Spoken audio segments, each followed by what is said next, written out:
there are many hospitals that are in the process already that have signed a contract for implementation of consolidation of the PACS systems. However, that process a lot of times is 2 years down the road. What can they do in the interim? Well, singular medical technologies can be implemented in days to weeks. So there is a possibility of bridging that gap until you get to your consolidation period that you've already signed for. The other problem is, of course, increased costs. We're talking in the millions of dollars usually to implement this kind of process. The expense of the program is usually the software.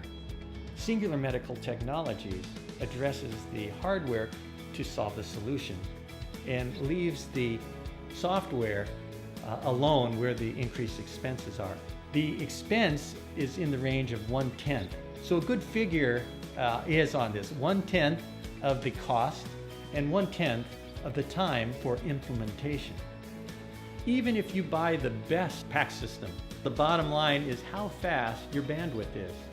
If you will, how big the pipe is carrying the information.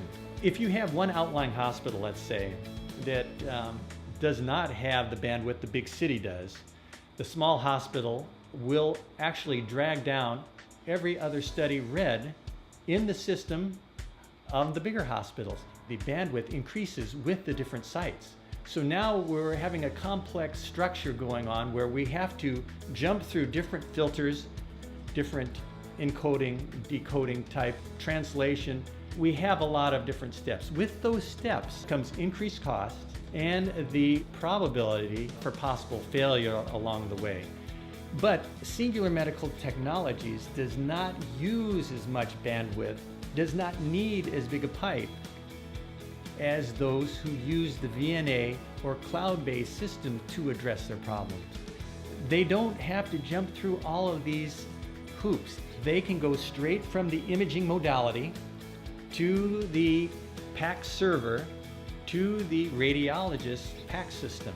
So it's a complete short circuit there that takes the least amount of bandwidth possible. As a radiologist, lag time is everything. What lag time does for you is increase the time between when that study was done and when it is read. And that is what it's all about for patient care.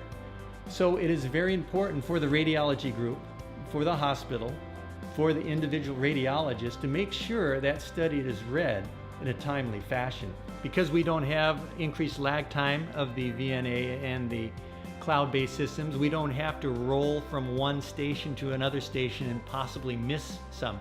So I realized with decreased lag time, with the solution of having all of the sites right in front of me, that I can rest assured that I'm giving that patient the fastest turnaround possible.